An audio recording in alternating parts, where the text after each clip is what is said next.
ආයුබෝවන් සාදරයෙන් පිළිගන්නවා වෙනදා වගේම අදත් වීඩියෝ එකක් දාන්න බැරි වුණා. ඒ ගැන මම ගොඩක් කනගාටු වෙනවා. මේ වීඩියෝ එක දාන්න තමයි හිටියේ. මොකද මට සත්‍ය තොරතුරු නැතුව වීඩියෝ දෙක කරන්න බෑ. මොකද මේ මිනිස්සු ඇහුවොත් මොකද්ද මේ කියලා මම ඒකට කියන්න මගේ ළඟ පිළිතුරු තියෙන්න ඕනේ. ඒක තමයි මම මේ වීඩියෝ එකක් දැම්මේ නැත්තේ. අනික මේ දවස්වල කාන්තාර ප්‍රදේශවල ඉතින් වැඩ කටයුතු හින්දා වීඩියෝ එකක් කරන්න බැරි වුණා. ඉතින් මුලින්ම කියන්නම් ලස්සන බෑග්ග්‍රවුන්ඩ් නෑ, ලස්සන වොයිස් නෑ. මේ මම දන්න සත්‍ය තොරතුරු තමයි කියන්නේ. මට පුළුවන් විදිහට මම පුංචි දෙයක් හරි කරනවා. මොකද මේ සමාජයට සේවයක් වෙන්න, විශේෂයෙන් පිටරට එන්න ඉන්න, පිටරට ජීවත් වෙන මිනිස්යන් වෙනවා. ඔව් මේ මිනිස්සු මම මේ ගොඩාක් සටන් කරන්නේ එන්න මුලදීම එන්න දඟලන මිනිස්සු ඉන්නව නේද? අන්න එයාලා වෙනුවෙන් ගොඩාක් සටන් කරන්නේ. මොකද මම වීසා සල්ලි වලට විකුණන්නේ නැහැ. වීසා දෙන මිනිස්සුන්ටත් කියනවා වීසා එකක් දුන්නාම වගකීමක් ගන්න. මේ මිනිස්සු පට්ට බොරු කරනවා. වීසා දීලා සමහර විට මේ මිනිස්සයාගේ වීසා කැන්සල් වෙනකන් ඒ වැඩ ටික කරගන්න බෑ. අන්න ඒ වගේ දේවල් වෙනවා. ඒව ගැන කවුරුත් ඉතින් හොයන්නේ නැහැ. වීසා ගන්න ඔයාලට කියන්නේ රැවටෙන්න එපා. පව් මිනිස්සු. අද මම කියන කාරණාව මුලින්ම කියන්න. අද කියන්නේ ඉතින් අර මේ ලංකාවේ අර ටීවී channel වල යන දූෂණය කරපු සිද්ධිය ගැන නෙවෙයි. යනවනේ සිද්ධියක් අර මේ බෝතල් දෙකක් ඇතුළට දැම්මා. එහෙමයි කියලා මම ඒක ගැන නෙවෙයි කියන්නේ. මේ කියන්නේ අපේ ලංකාවෙන් මේ කුවේට් රට. මේ කුවේට් රටට එන්න සහෝදරියකට ලිංගික අල්ලස් ඉල්ලීම් පිළිබඳ සත්‍ය තොරතුරක් තමයි මම කියන්නේ.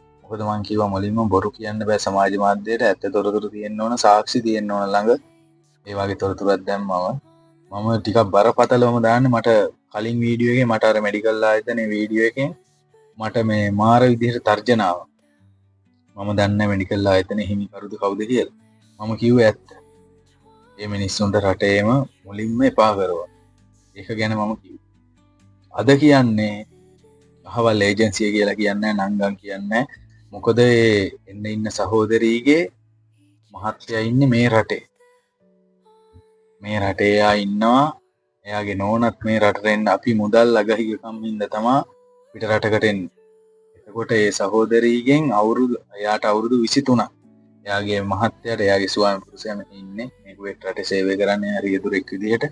එයාත් ගෘහ සේවිකාවක් විදිහට මේ රටට එන්න හදන්නේ.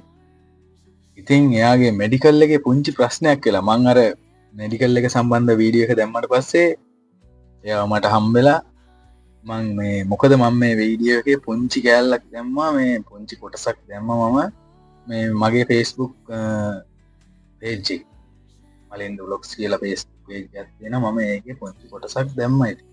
දැම්මට පස්සේ ඒ සහෝදරයා මට හම්බෙලා මට කියනවා මල්ලි මම ඉන්නේ මේ කුවේට් රටේ. මං කිව්වා අයියේ මට එහෙම තොරතුරු දාන්න බෑ. මොකද මේ මිනිස්සු ඇහුවොත් මට දෙන්න උත්තර තියෙන්න ඕන. හරි මල්ලි ඔයාලට මාව විශ්වාස නැද්ද? ඔයා කොහෙද? මෙහෙමයි කියලා අපි අඳුනගෙන ඒ සහෝදරයා මට කියනවා මල්ලි මම ඇහුවා අයියේ ඔයාලට වීසා එකක් හම්බුනේ නැද්ද? ඔයාගේ ගෙදරට ගන්න නැද්ද ගෘහ සේවිකාවක්?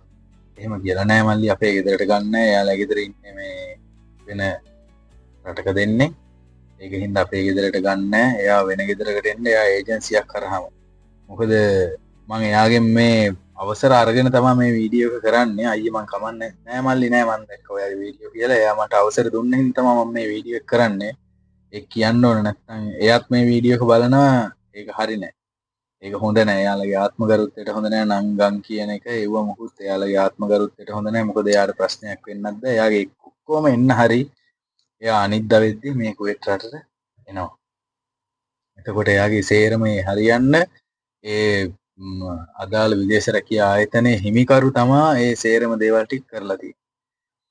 එයා මොකද දැන් ඔයාලා හිතන්න ඔයාලට විදේශ රටකට එන්න අවස්ථාවක් ඒ කියන්නේ අවස්ථාවක් හදාගන්න ඔයා කවුරු හරි හරහා යනවා මෙච්චර මුදලක් මට දෙනවා.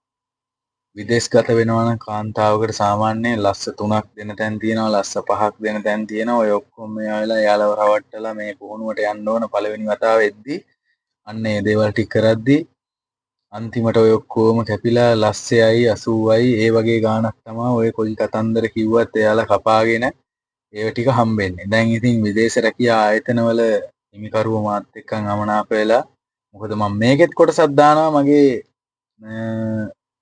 Facebook මේ මගේ Facebook page එක. ඒක හින්දා මාත් එක්ක අමනාප වෙලා මාත් එක්ක මේ comment section එකේ Messenger එකේ බලලා එන්න එපා. එතකොට එයාලට හම්බෙන්නේ පුංචි සුළු මිදලක්.